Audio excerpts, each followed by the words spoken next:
All right, this is Think or Be Eaten, and we have with us again Larry, the contractor guy, doing a series on the Nazis and all things Nazi. We are what we hated. The intimation there very solidly is that we are becoming Reich-like. We're already there, I think. So he has mentioned from time to time that he'd like to kind of discourse with Andy Colvin because of Colvin's study in that area.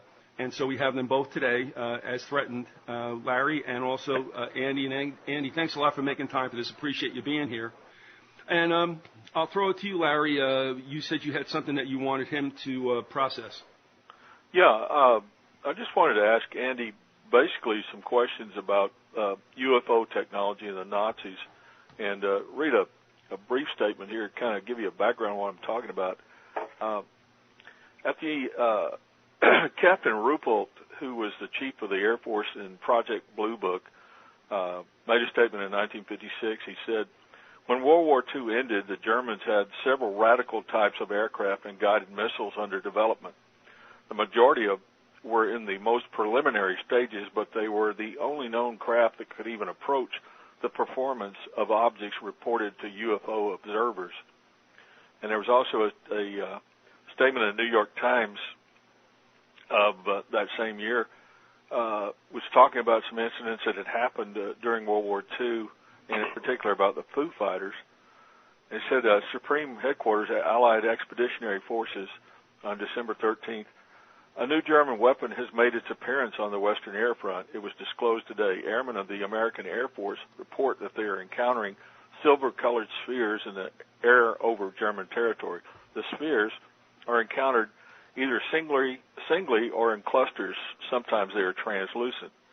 And one of the pilots said, upon reaching our altitude, the pilot reported, the objects leveled off and stayed on my tail. He went into a steep dive, and the glows followed in sharp precision. He banked as sharply as he dared, and the objects followed. For 2 minutes, the lights stalked the fighter through several intricate maneuvers and peeled off under perfect control, then blinked out. What I wanted to ask you, Andy, is as a result of your research and your experiences, what you may know or what you believe about Nazi UFO technology as being in connection with UFOs. Do you believe that Nazi technology, which was brought over here through Project Paperclip, may very well be the genesis of the UFO phenomenon that we know today? I think the short answer is yes. But I'd like to know a little more about that last case. Did the translucent item, Foo Fighters, disappear completely? Or was it daytime? All right, hold on a second, Andy. Again, you're going to have to back off a little bit because we're getting it. It's only when your voice goes up in volume. Do you want to, Larry? Did you get that, by the way, or do you want him to restate that? Okay, yeah. Well, according to the report, they just kind of blinked out and peeled out or peeled away from them. Didn't disappear into thin air? Yeah, basically. They really didn't know what to make of them. So they did appear to disappear completely, or did they just go away? Do you know? Do you know? I honestly don't know. I think they just went away. They couldn't find them. Andy, I don't think they wanted to find them. Andy, would there be a difference that you would ask that because of that of either behavior? Yes. Because, if it disappears completely, that's more of an awesome weapon. If it's a weapon, okay. Right? I mean, or it could be that it's some kind of natural phenomenon. Those balls of light that people talk about. Andy, I just was wondering, as listening to Larry, you going back and forth about this. Are we dealing with some kind of cloaking technology, or is that kind of like a Model T Ford compared to where this stuff was at?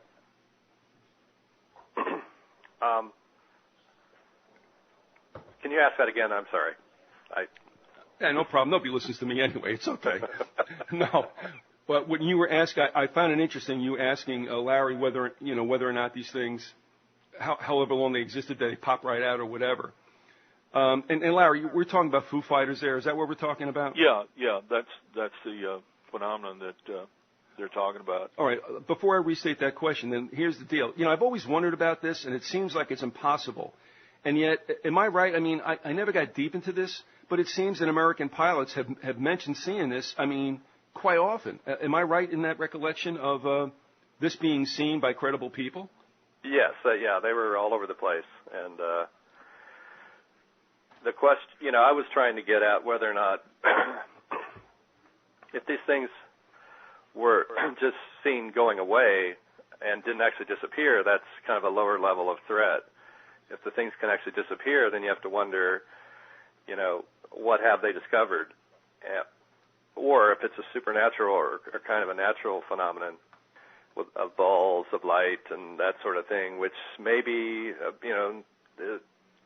in the Buddhistic world, they think that those can be people transformed into balls of light, like extensions of consciousness or something. So, that if they can disappear, it just begs more questions about what it is, because you can never really tell with some of these things if they're a military craft, something that was maybe developed under Tesla or took his ideas, versus something wholly supernatural or unexplainable coming from another dimension or something like that.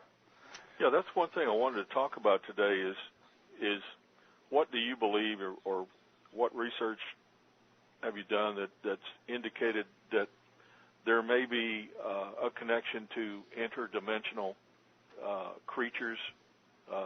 In my case, as a Christian, I believe that there may be some demonic activity. I'm not putting words in your mouth on that level, but do you believe that there may be a connection to interdimensional creatures?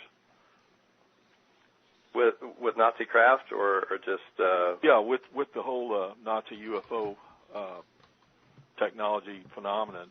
I'm sorry. Did you finish? Yeah. I'm hearing a little echo. Sorry. Okay.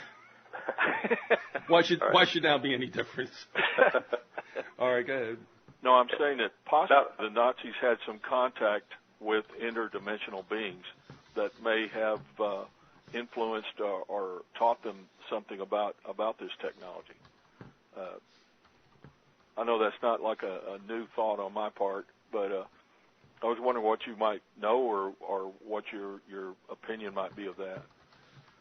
Well, if I'll give myself a plug here. I've got this new CD coming out called The Mothman's Hallucination Guide, and this might be a good time to plug that. Sure.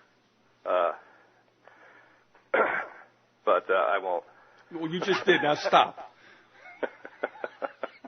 You are in a feisty move today, Colvin. I wish I was there. Well, you're getting into my favorite subject. What do these creatures have to do with it? And right. And I really don't know.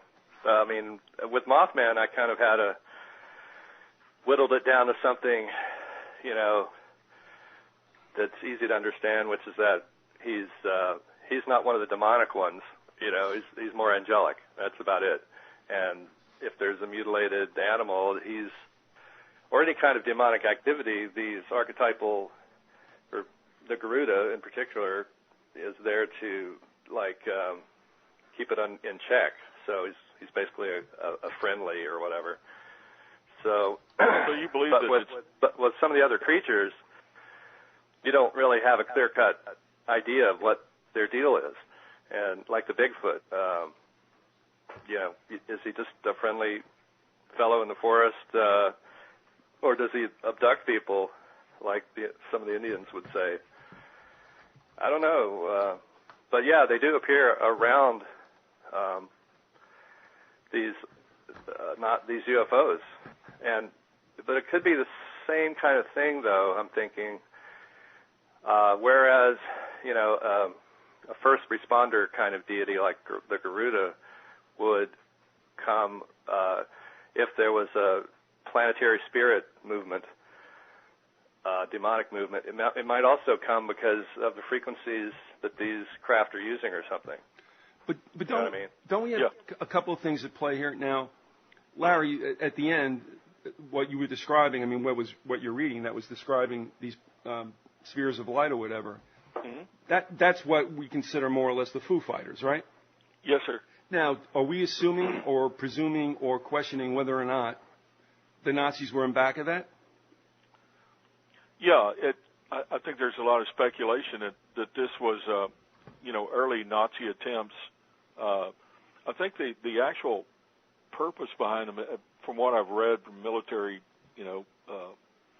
people that were giving opinions, was that they were trying to mess with the Allied radar and the engines. In other words, maybe to interfere with the radar and possibly to do something as far as a magnetic field, electromagnetic field, to cut their engines out. Now, whether they were weapons or whether they are some other phenomenon, I'm not sure. That was, it was kind of a question most people have heard of Foo Fighters, mm-hmm. and so I think a lot of people have opinions on that. I'm pretty sure, that Andy does. All right, now, but I have a question, too, that I'd like to separate some of this stuff out with. And I think it exists to this day. And that is, some of this, we're talking about UFOs in general, but especially as it applies to what the Nazis might have been doing. Mm-hmm.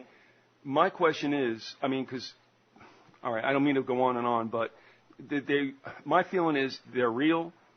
I think a lot of it, or some percentage of it, is not of this earth. And I think there's some of this stuff that is ours. And now, saying that, I had asked you before, Andy, whether or not this, we're looking at cloaking technology way back when, or as I said before, is cloaking technology like just, some kind of little pissant in the whole scheme of what can be done or what UFOs, are capable of? Well, I wonder about some of these old stories if they weren't, it wasn't decided really early on that they should be spun as ET. And so the reports themselves of the Foo Fighters might have introduced into them a bit of hyperbole that makes them seem more otherworldly. Because I know that I just read something recently, I think Keel mentioned it somewhere in one of the magazine articles, that these things smashed into the engines of the planes and were taking down Allied planes. But were they non-discriminating? Did they just not like the fact that people were shooting each other up in the skies? No, they were from this. It was Allied, so it intimated that these were German weapons. Okay, so that's what leads that. All right. And then after the war, the American dude who took over took on his main thing, like his main interest after the war in exotic craft was Lawrence Rockefeller. Oh, yeah. And we just to bring it up to something real recent, this week I went back to Point Pleasant, the TNT area, a couple of weeks ago, and we were checking on some water tanks and stuff like that to see what they were, and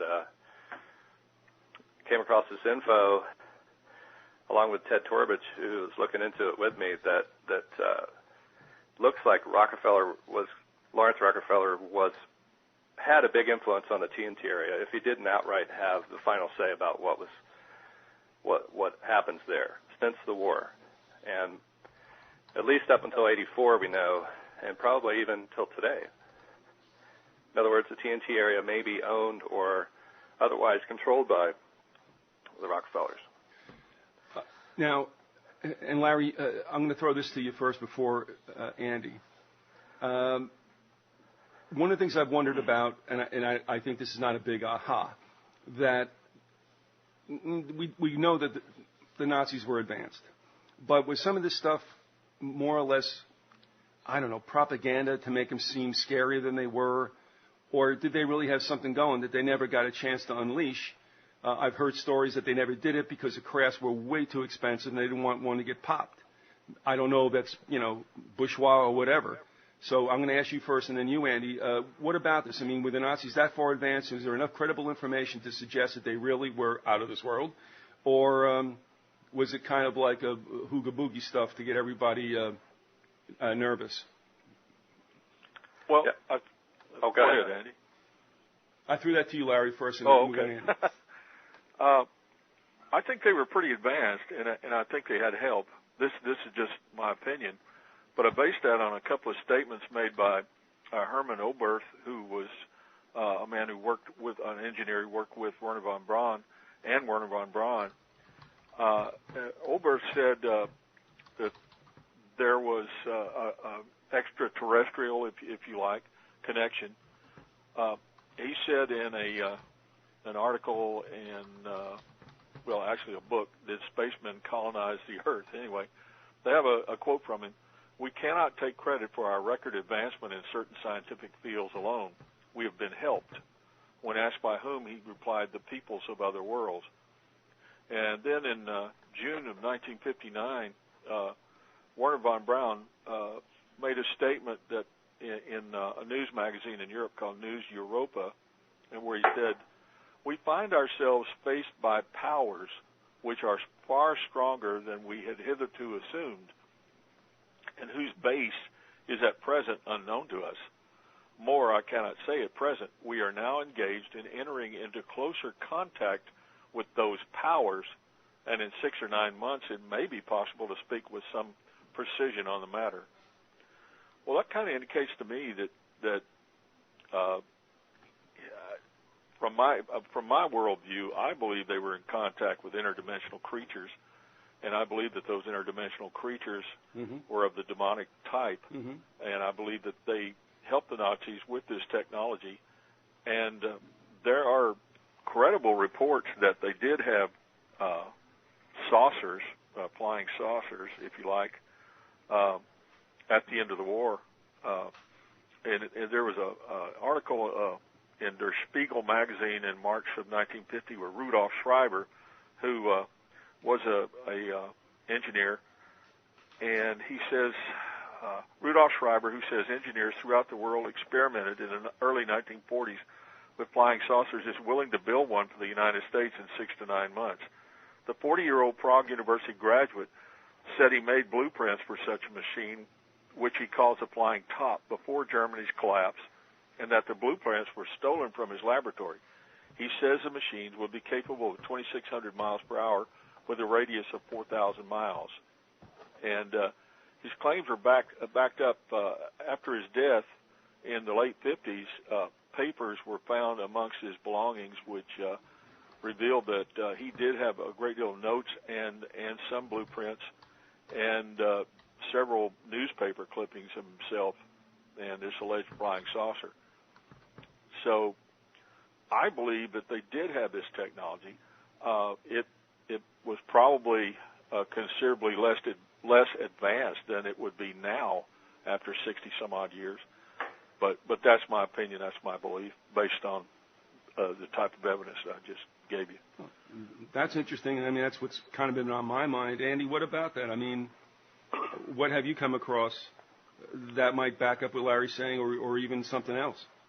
Well, I agree. I basically agree, and I think the differences would be semantics or the way you would phrase it,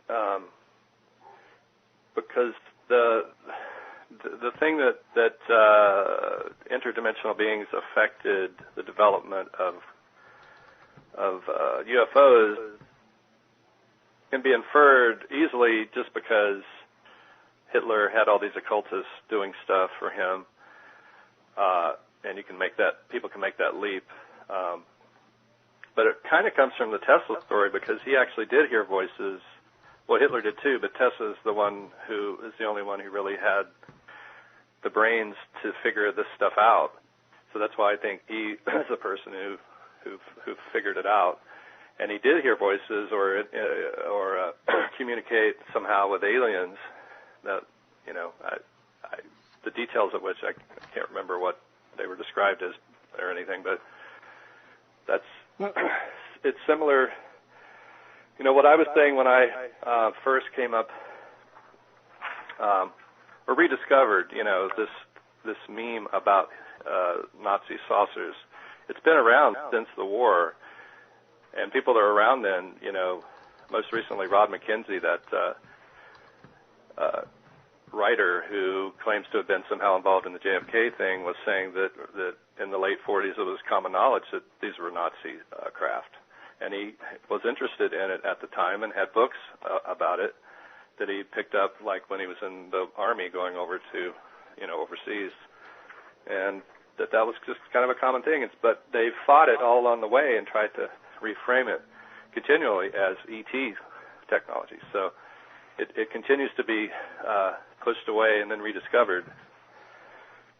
And I think it's just not an answer for everything. It definitely applies to some of these craft, and it definitely applies to the Mothman story, because I think those craft were of that design, or were the next generation of those designs. I got a question. It seems to me that if this was going somewhere out of the 40s, where did it go?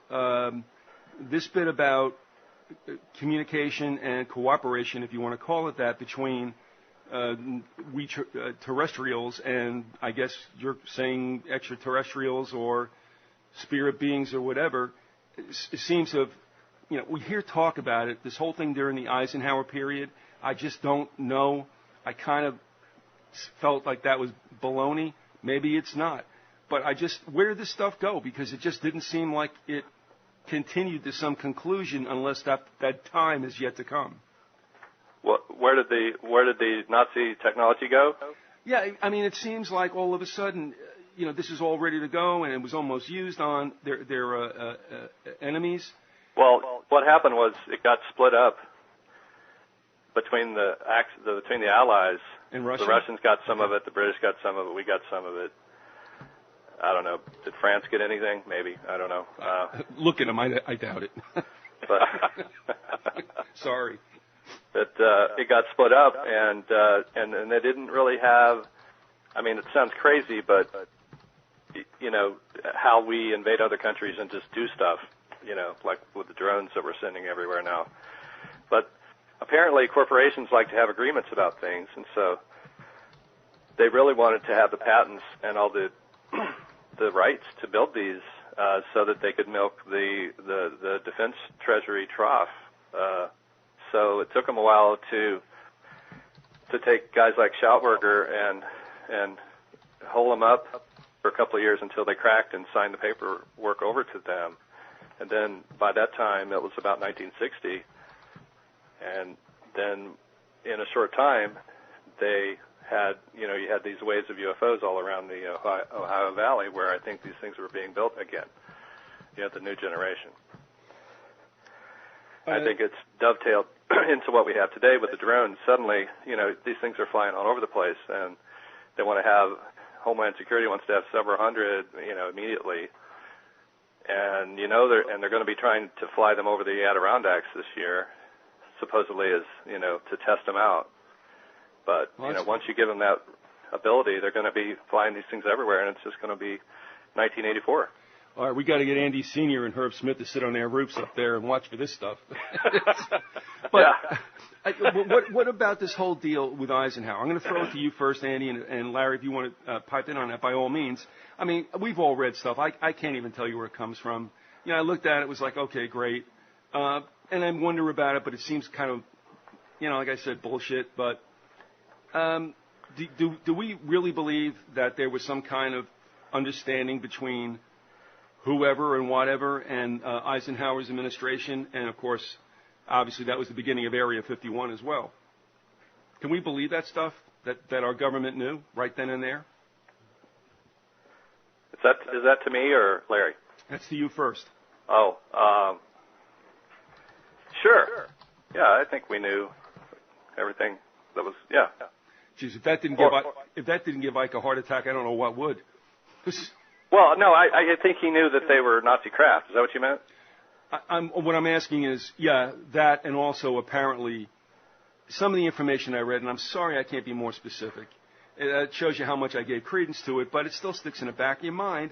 and that is that Eisenhower's, I guess, they got the yadi yadi from these extraterrestrials, and we can all kind of like get along together. No, I think he knew they came from Germany, and that's why he gave the speech about the military-industrial complex, because that's who he was referring to, the IG Farben's, the companies that were building these craft and developing the technology today that we see now being deployed and just accepted as if it came out of nowhere. It's like, does anybody ask, where did these things come from? How long did it take? What's the history of the development of these drone craft? Right.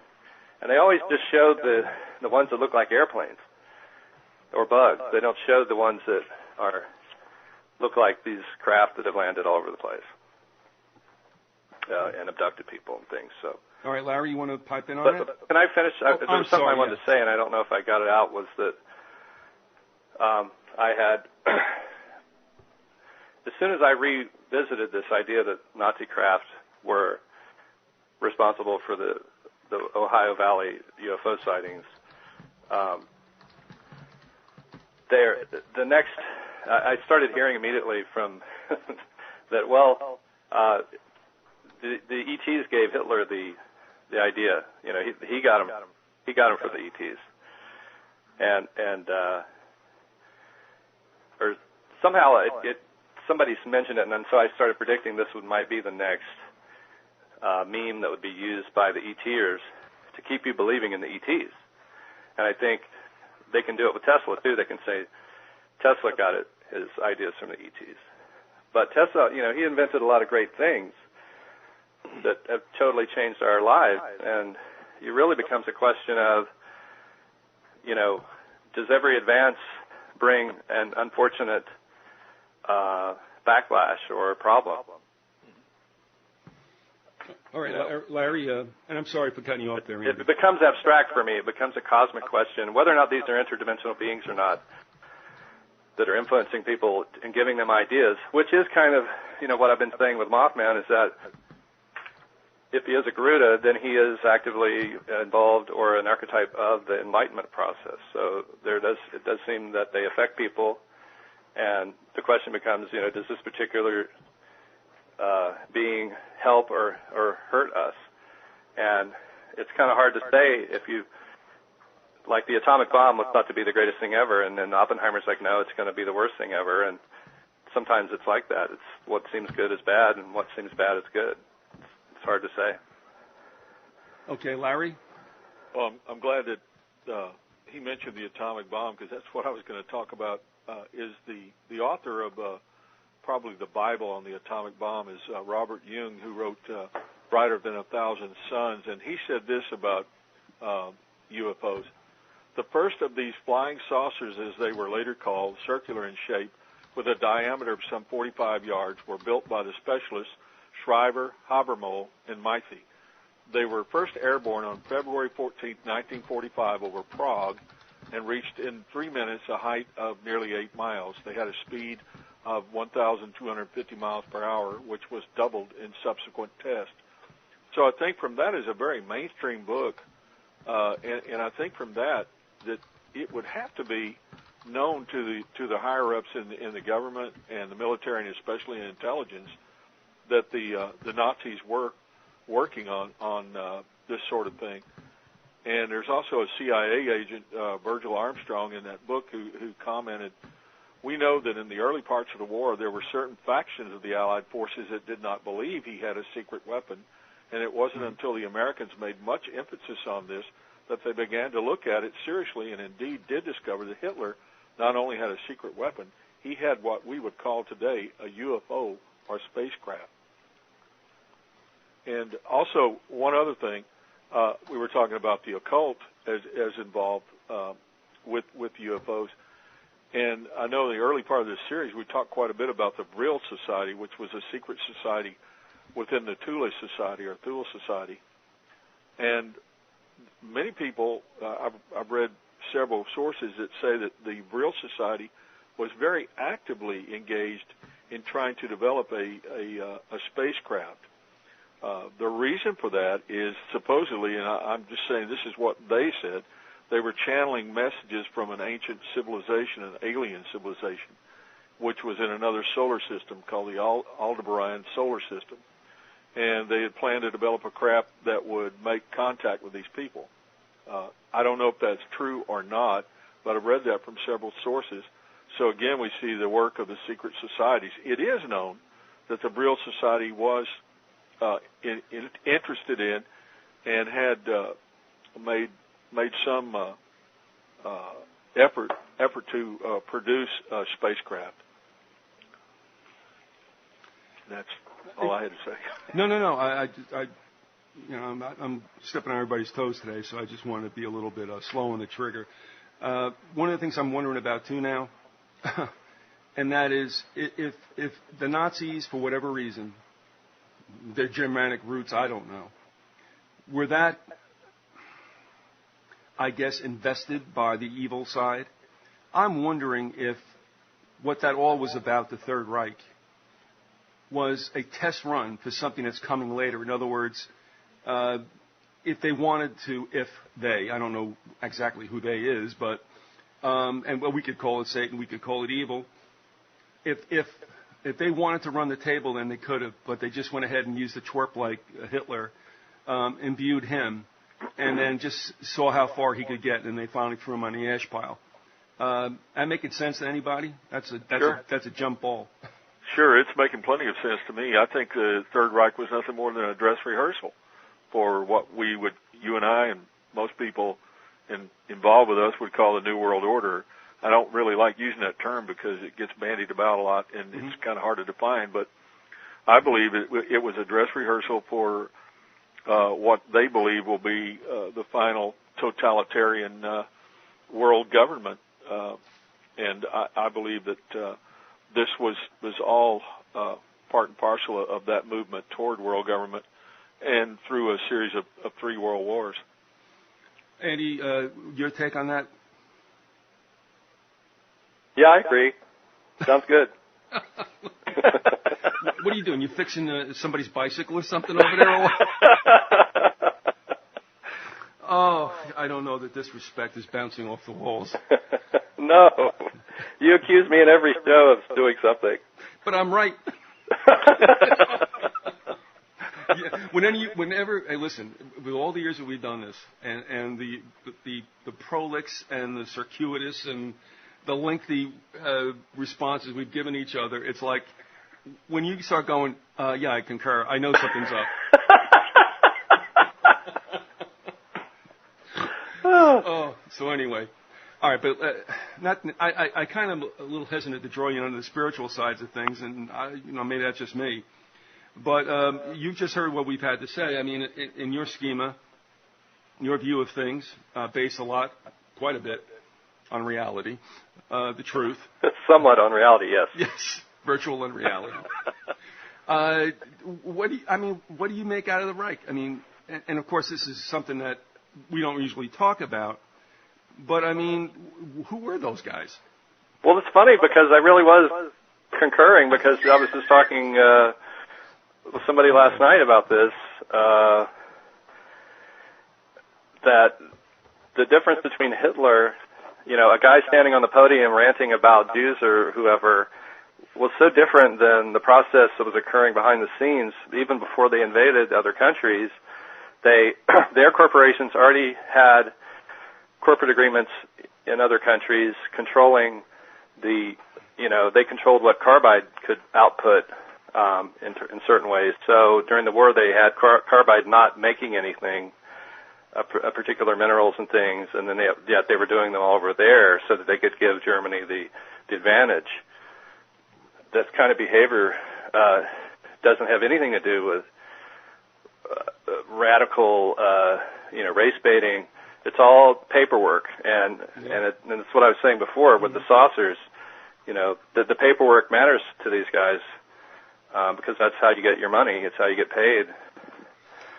Yeah, but I totally agree that they were just using some race baiting that they had used before. It worked. It's worked here. It had worked here before, and it came from here. In fact, from Indiana. More or less. but I was, and go ahead. No, you started first. Go ahead. I was getting ready to take off on a wild tangent, and I better not go there. Hey, Larry, you ready for a wild tangent? Yeah, sure. I wanted to hear what Andy had to say. That was the whole point of asking you if you could invite him on, because it's just fascinating. I wanted to ask him also about Mothman being an interdimensional creature and Mothman possibly being a guardian angel. I don't know if he would couch it in those terms, but I find it really interesting. I have couched it in those terms. Because a lot of things point to that. It almost points to a Christ-like or messianic thing. But on the other hand, people, the descriptions of Mothman, and the fact that you might have him at a vortex kind of in a vortex situation where he's seen and then other things are seen. You don't know if this is a phenomenon that can shapeshift or not. So then it appears as good, bad, et cetera, et cetera. Then then what do you do with that? I mean, well, what if that's what's going on here? Yeah. Mm-hmm. It really gets to the root of human consciousness, how good and evil, exist together, coexist side by side. Each advance can bring a decline. I mean, it's some strange. It's the riddle of nirvana. Why can nirvana exist next to hell or samsara? And they apparently exist in the same dimension. Well, doesn't it say in Scripture, Larry, that apparently hell will be inside of heaven? I've never really understood that. I believe that that there are two different areas, obviously, but I've never really understood exactly where hell exists and where heaven exists. I've read quite a bit about it, but that's an awful big question. I couldn't even approach it. But what Andy was talking about reminded me of that, because there's scriptures that said, "And you will be inside of it and never have it." I mean, that was an adjuration. Well, I think it all goes back to what we were pointing out earlier, or talking about earlier, is dimensional, inner dimensions. Exactly. Right. I mean, I know that in the Bible it plainly lets us know that there's more than one dimension. There are many dimensions. Mm-hmm.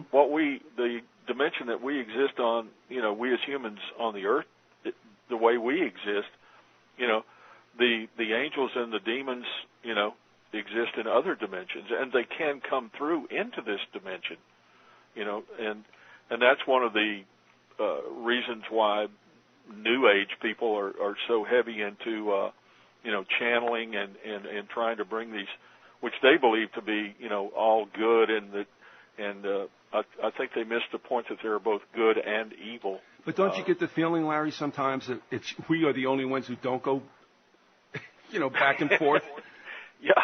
Yeah, I really do. I mean, the Apostle Paul, in Ephesians, we were talking about it the other day. The quote that, "For now we wrestle not against flesh and blood, but against principalities and powers of darkness, in high places." I just paraphrased that, but it's quite obvious to me that all the evil that is done in this world is not just human. It's not just of human origin. No. Because, I mean, look at the Holocaust and what the Nazis did to the people in those concentration camps. I mean, it's possible, it was just human beings who, were, deranged, but it was just a little too much for me to believe that was all of human origin, that it was, just the ideas of human beings. I think it goes into spiritual evil, and I definitely believe in spiritual evil as well as spiritual good.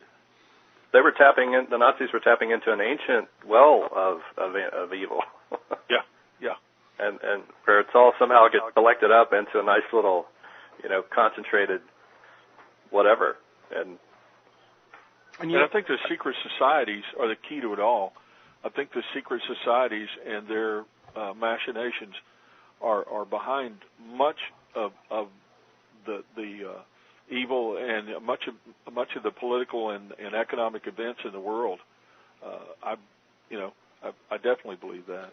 Let's remember too that it seems that wanton murder psychotic behavior seems to be pretty prevalent. And I say that because we look to the Nazis and the way they did things, but we also kind of give, I'm not saying we're giving them passes, but we don't look as heavily in other areas where this took place. I mean, you look at the Armenian genocide that nobody knows about. Right. You take a look at what we did to the native peoples here on 2 occasions, stopping only to kill each other in the Civil War. And it goes on and on. I mean, you know that situation also with the Serbs, I guess, and it was what? Was it the Bosnians? Mm-hmm. Or the Croats? I'm sorry, I don't want to besmirch the wrong people here. Well, you had the Muslims, and the Serbs who were Orthodox Christians, and the Ustashi, wasn't it? Yeah.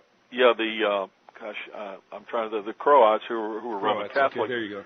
And they, Croatia at one time was a protectorate of the Reich, and it was run by Croatian Nazis. Well, then you know the story also. So what they did to the Serbs made the SS puke.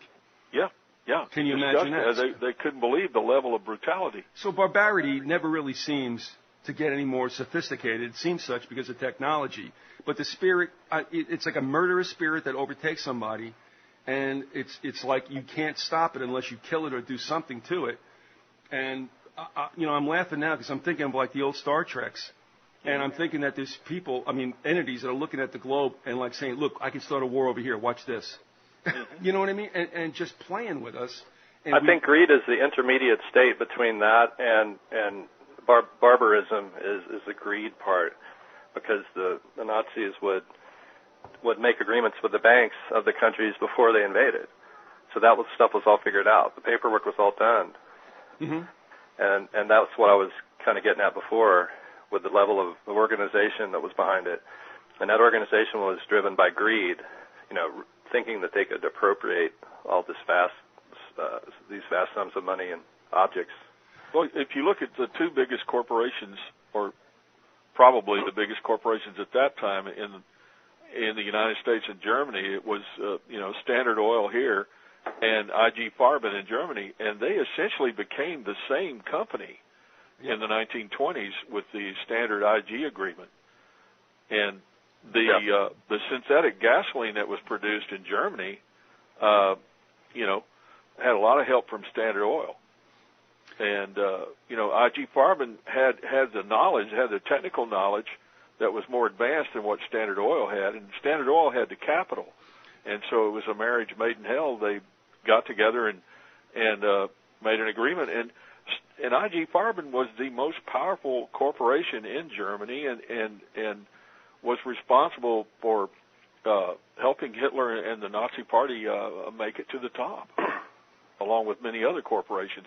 I mean, the big banks, both financial and industrial capital in the United States and England and other countries, all basically chipped in to help the Nazis come to power, along with German corporations, and they were all interlocked.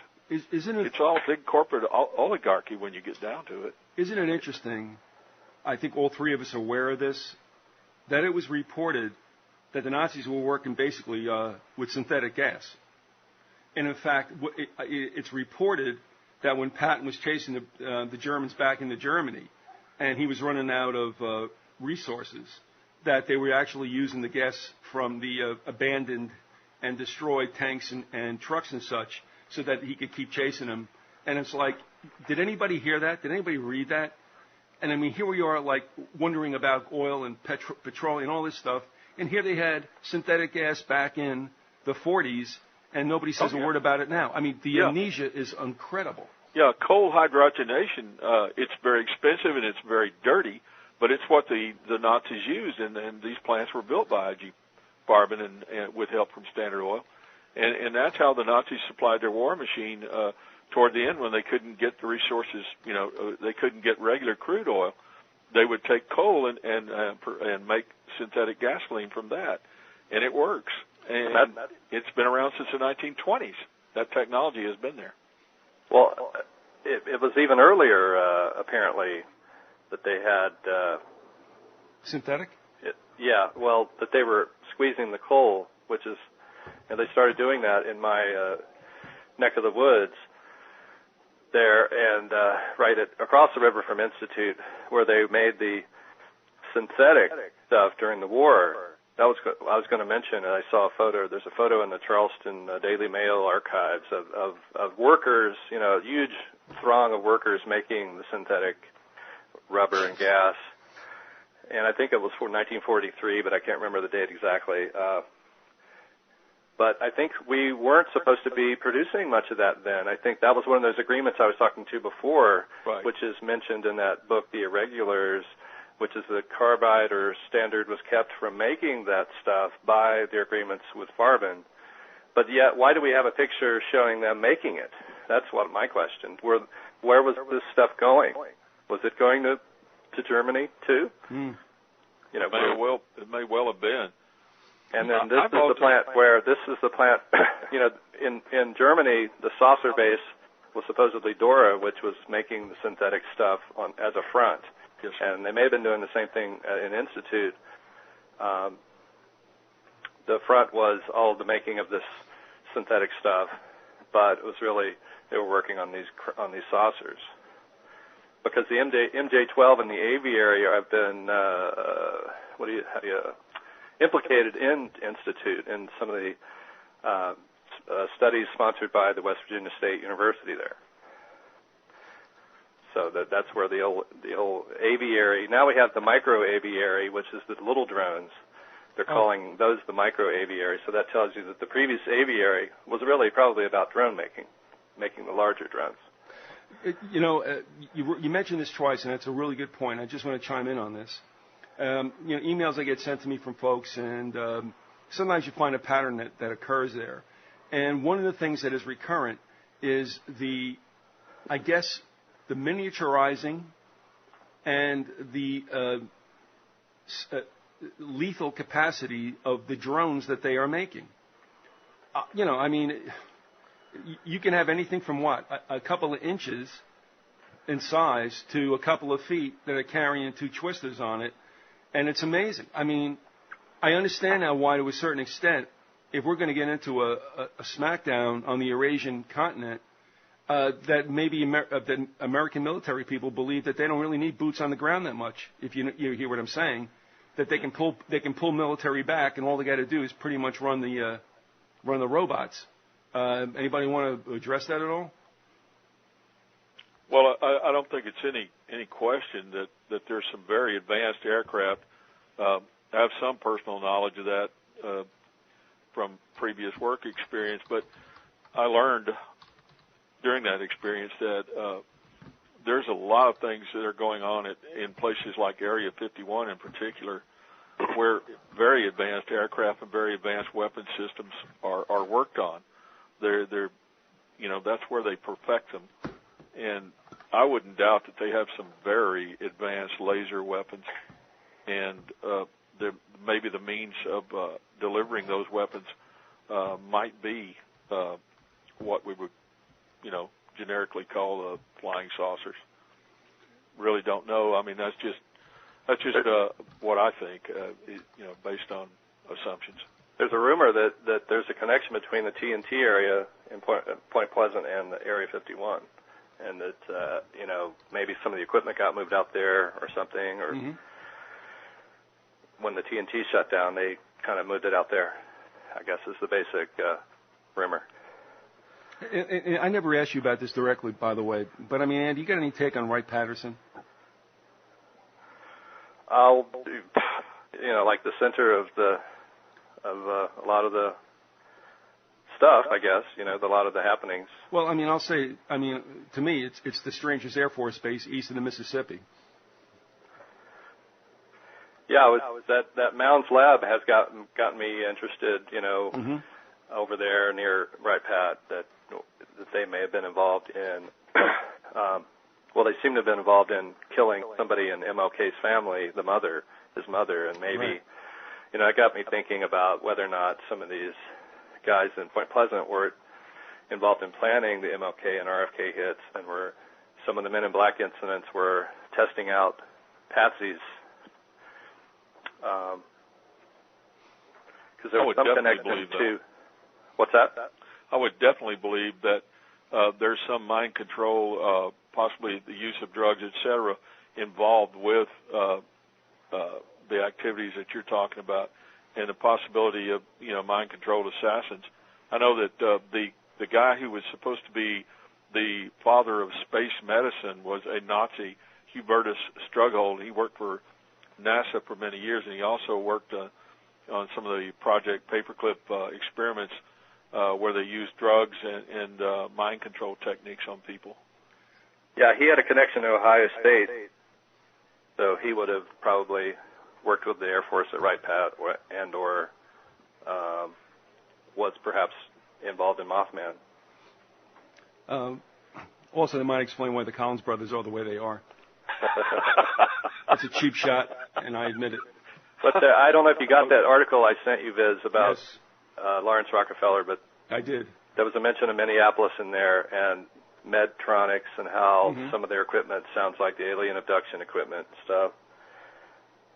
But the Jello man in black that was seen in West Virginia, I think it was him who drove the white Mustang rented out of Minneapolis, which sounds like a setup on James Earl Ray coming out of Minneapolis. There you go. Raoul thing, Yep. Yeah, and that's there's two or three things like that in the story that make you think, hey, they were trying to set some people up, and one of them, a guy named Tiny, a man in black, a letter was recently discovered that was written to Kiel by a guy in England who had hung out with this Tiny guy, and he turned out to be sort of a neo-Nazi guy who may have been exhibiting Charlie Manson-like programming.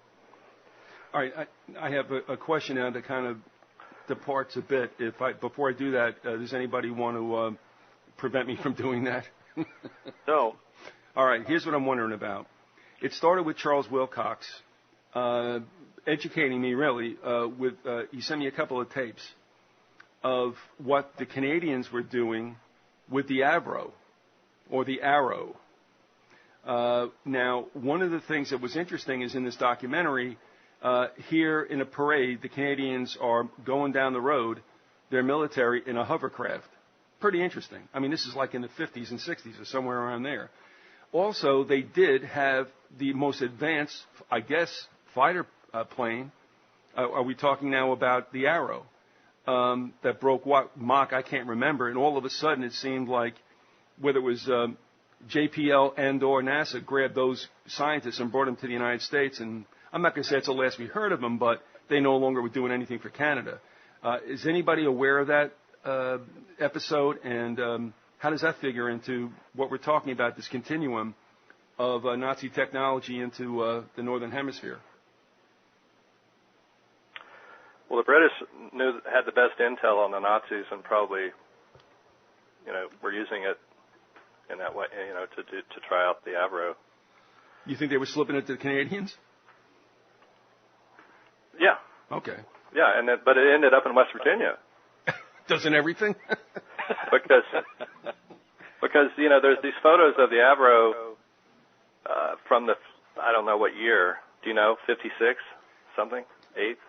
It was I tell you, the only thing I remember is that this whole thing went down during Eisenhower's administration. So we're looking at what, 54 to 6? No, what was it? We're talking about 52 to 60. Okay, because by the time of Mothman, Gray Barker is writing in a Silver Bridge about a guy who's working on the Avro in West Virginia. Okay. Andy, if I could ask you a question about alien abductions, what do you believe about that? Do you think these are actual abductions, or do you believe that it's some kind of mind control program, or what? Or a little of both? Yeah. Yeah. I think it is a little bit of both. There's a natural phenomenon where people can easily imagine that alien face, either by taking drugs or being hit with electromagnetism or whatever. And so that's an archetypal thing. And I've never experienced something that I would go say was real. Like, I don't understand what's going on with these people, because it's not something that happens to me. I don't quite understand how you could confabulate a whole experience like that from like while you're falling asleep or whatever, or going into to a trance. I don't even know if I'm a very good hypnotic subject or not, actually. I can tell you from experience, you're not. Let me ask you, though, real quickly. I don't know what this means.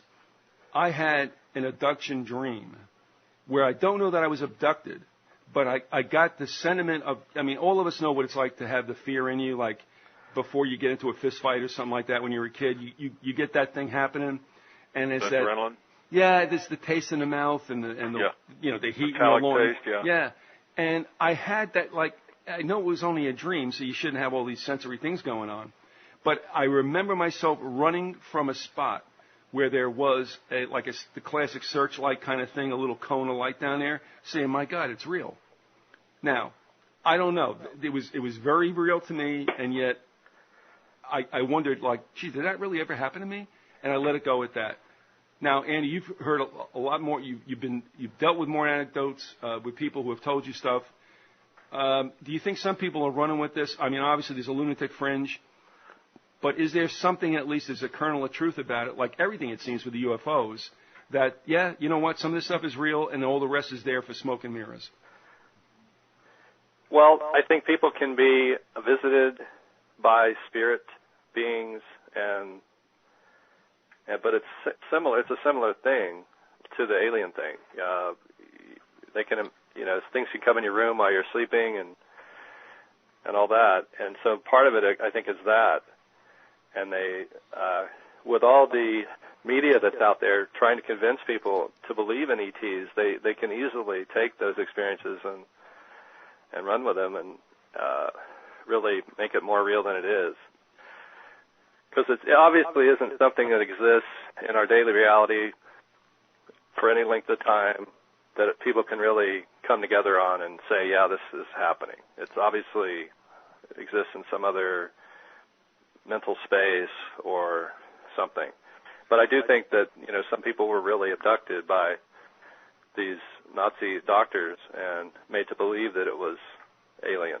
That's exactly what I think. Good point. Yeah, good point. But all of them obviously can't be that. But no. Enough of them were that it necessitated the cover story that it was ETs.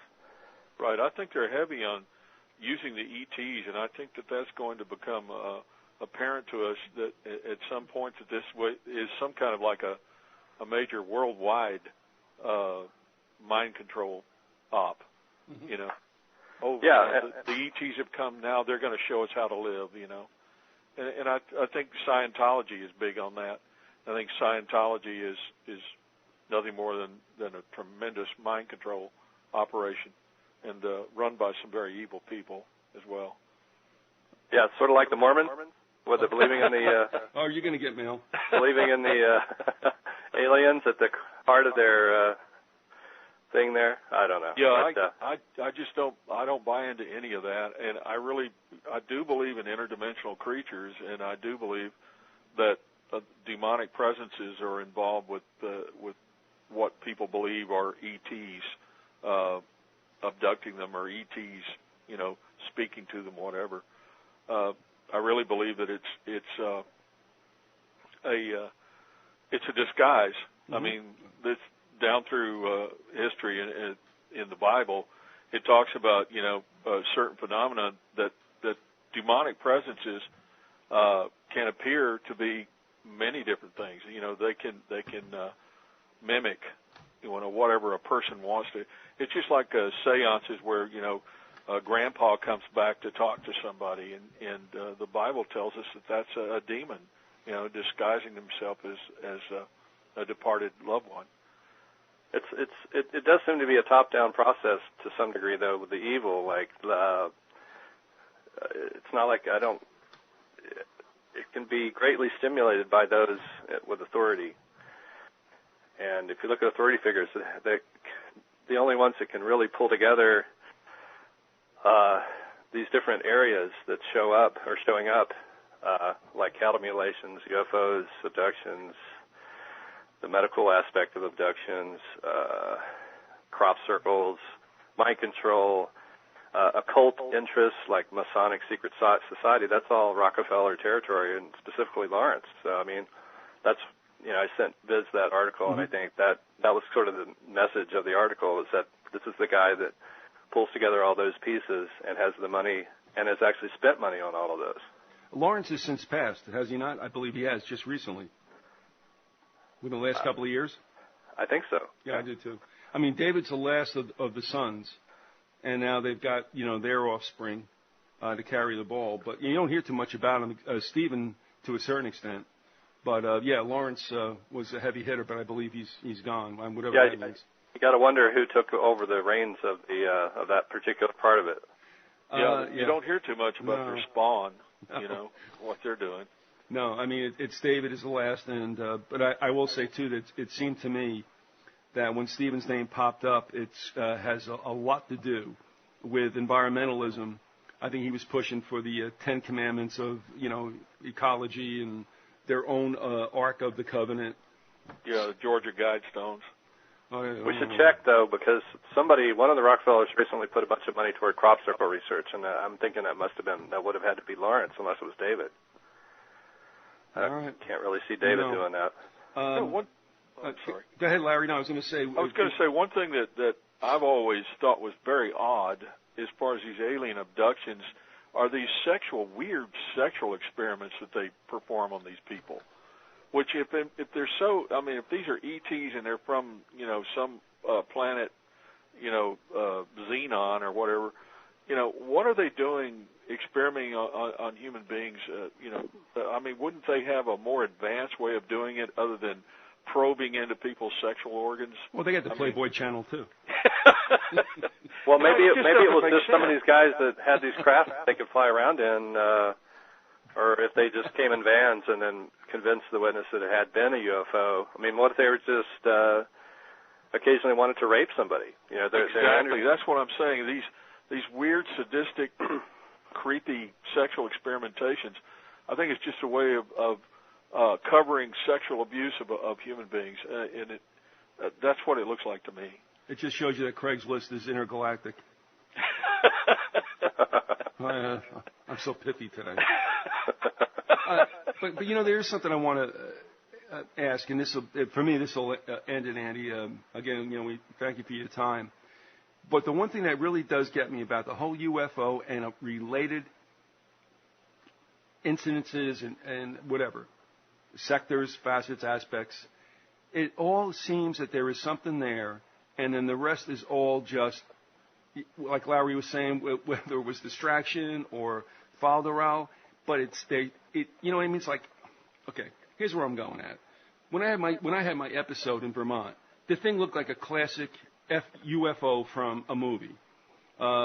Roundish, light on top, light on the bottom, a circumferential light with a light that went around in that. And I'm looking at this and I'm like, holy mackerel. Okay, I went through the story about how I went on the air that night at a college station and talked about next day Boston Globe, sightings from West Virginia, well, why not, through the Northeast. My wife and I had an episode in '85 in Jersey where we saw what you would call the dirigible type that went by. It was huge. And I'm like, why? They obviously don't care, whoever they are, that this stuff gets seen, and I almost think they want it to be to a certain extent. Go ahead. I'm sorry. You know where I'm going, so take it. Yeah, you asked me this last time. That's why I cut in there, because I know where you're going. But I got Alzheimer's, so of course I don't remember that. But, well, you stated it, differently, so it works. Thanks for bailing me on that, babe. Yeah. But no, go ahead. So what is the deal? It's like, you want to be seen. There's no two ways about it. I just think we're being set up. We're being set up for some big revelation about our space brothers who are coming here to save us from ourselves. And I don't know how that's going to be worked out, but it looks that way to me. Andy. The beginning of the phenomenon dovetails nicely with the beginning of TV, and I think once they realized they had the TV, they rolled this thing out because this was how you could roll back gains that have been made in unions and standard of living, and all that stuff that happened in the previous 2 decades. It was not only distracted from all that, but, broke people's minds open. So you create a trance situation in a large number of people who've seen these things, and then you start pumping out the indoctrination from the TV. That's what I think it is, ultimately. It's a way to entrance people. Okay, I lied. I got one last question for you, but it's your fault because you made me think about it. But Larry, you're gonna have an opinion on this as well. Okay. A lot has been made about chemtrails. Personally, I don't believe that they're made to make us sick. I believe that is collateral damage and an ancillary effect. But I don't believe that it's for any mass anything in that way. But the one thing that I do consider is if this is metallicizing a certain level in space, whether or not this is also going to factor into some kind of holographic, a major episode in the sky. It means for projecting an image. There you go. What do you think, Andy? Yeah, it's certainly possible. Well, I think they'll probably go for fake asteroid maybe. I don't know. Well, the other thing I think about, and this could be true also in preparation for what might be the final World War, and Trudeau actually, I have the credit for that, whether you like what he said or not, it's not me, but I kind of think it makes sense. He had said to me at times, too, when he was watching chemtrails, I guess through a bird or something like that, he felt that it might actually be a shield against what would become EMP barrages, and that would stop it. The fact that a lot of people are ingesting heavy metals is not a good thing, but after all, who gives a shit about us? What about the possibility that it could be in preparation for a kind of war we've never seen before? Yeah, I definitely think that's part of the deal, is that they've got satellites now that can shoot laser weapons. Yeah. Are we in all agreement, by the way? Can I take a poll here? That the Star Wars initiative and all that other stuff that never supposedly happened under Reagan did in fact happen. Can I get a yay or a nay on that one? Yeah. Okay. Yeah, it happened. Yeah. It's just that it happened in secret. I remember years ago working on a program where the aircraft in this program were experimental, and they were the result, of certain radar-absorbing materials. And it took a very long time before people were able to see this aircraft for what it was. But before that, they were reporting it all over the western United States that they were seeing UFOs. Mm-hmm. Well, they were seeing an unidentified flying object, but it was an aircraft, a military aircraft from the Air Force. All right, Larry, if it's okay with you, Annie, we'll cut you loose. We thank you for being with us. If you got a parting comment, by all means, let us have it. Otherwise, we thank you for the time that you borrowed there from your domestic situation to be with us. We really thank you for that. So you got a final comment? Let us have it, or otherwise it's goodbye. Well, I could plug the